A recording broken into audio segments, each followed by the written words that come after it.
With morality comes flaws. With morality comes bias. With morality comes choice, which in some settings should be avoided. Humans have flaws, errors. That's why we here at Atomico have decided to remove these bugs from the equation, introducing the first artificially intelligent android. Wow, this is amazing. What can it do? Living things like us have, well, lives. Ha ha ha! We can't be everywhere, but androids can. They can be whatever you like. Babysitters, elderly caregivers. But can it make my coffee? Yes, he can even be a coffee maker. Well, now this I can get behind. What I'm most proud of is the idea of android police, because we have seen time and time again, bias and prejudice can negatively affect the outcomes of a case. With androids, there is no bias, but before every case their minds are erased. Mind erase, you say? They have no outside information to sway them, just the info of their specific assignment, and when an android sees something in their database, they'll display a hologram of it. Look at this. Hold on, that's my hat. It's like it's really there. We've actually been working with the Boston Police to test out androids in the workforce. I'm hoping in a few decades, other cities could do the same. Interesting. So tell me about this mind erasing. Sure, all that the androids know before a case is what is programmed into them. Before then, all they know is darkness.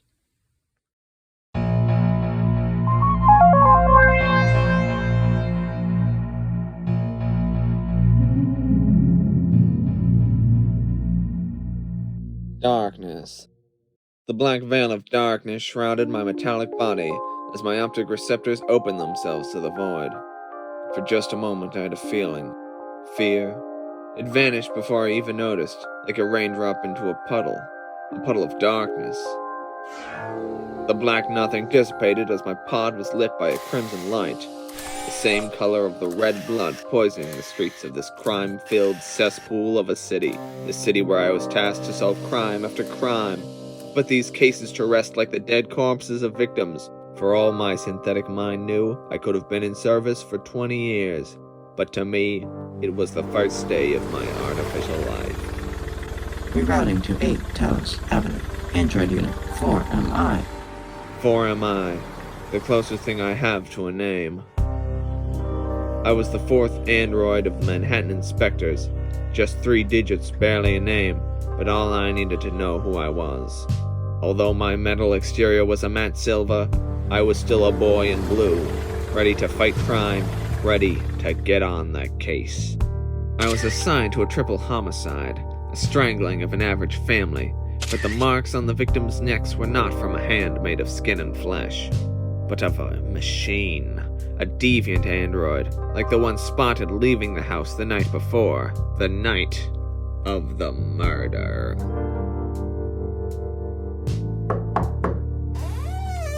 What do you want, Robo? We had enough robots around here, so scram, tin can.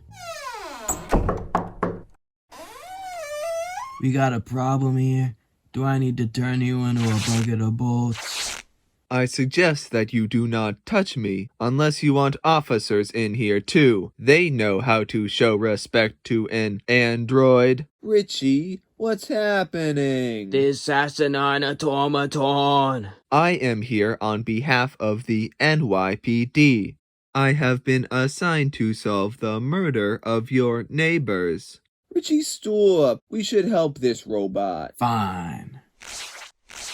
Come on in, sweetie. Sit down. You want any coffee? They can't drink coffee, They don't got no guts, 'cause they ain't human. They eat nails and screws. I assure you, we do not eat screws. Well, screw you, pal. Sorry, sir. We came home too late to see anything. We don't know nothing. Are you certain there's nothing you know? He keeps pressing us. He must think we're the murderers. No, sir. It was actually a deviant android. Oh, of course it was. These cyber suckers are dangerous. How do we know this one won't kill us too? Calm down, Richie. But the talk of androids reminds me of something. My son found this android hand out in the alleyway. What is this techno nonsense? That hand is in my database. I should go search that alleyway. Thank you for your time. Good riddance. There I was, returning to an alleyway of crime and filth. I tried to stand in the footsteps of Killer, but... You! Stop!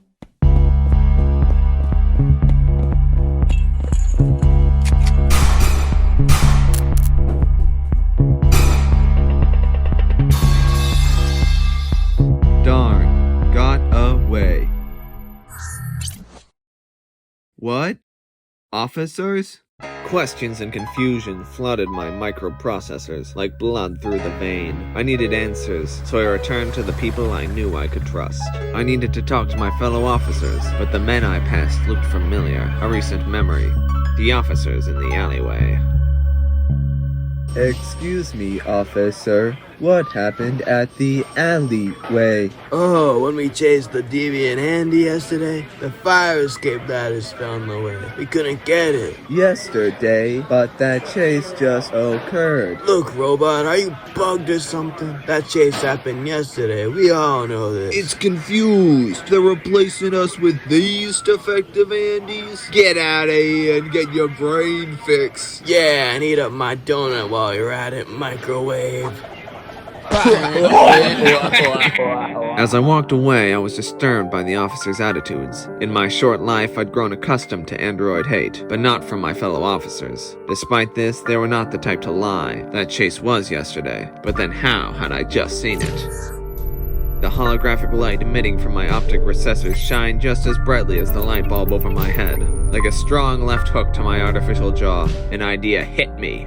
The chase I witnessed was nothing more than a holographic recording of the night before, but why was it in my memory banks? I had to investigate further. The data I found contained both information about the deviant and myself. In that dark room, I discovered we were both the same make and model, a police android model.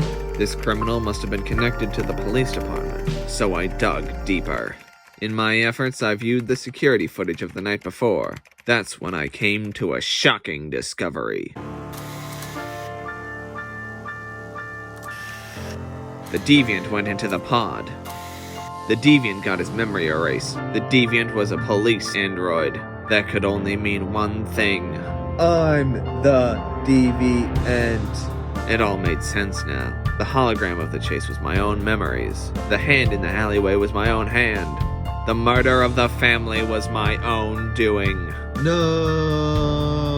I was the criminal and must be arrested for justice to be served. But once again, that strange feeling washed over me like waves of darkness in an ocean of black. Fear. I could not turn back. I could not turn myself in. What would they do to me? What would they do to a deviant android? No, I have had enough. My whole existence, though brief, had been for them, for the Manhattan investigators, for the humans. But now, it will be for me.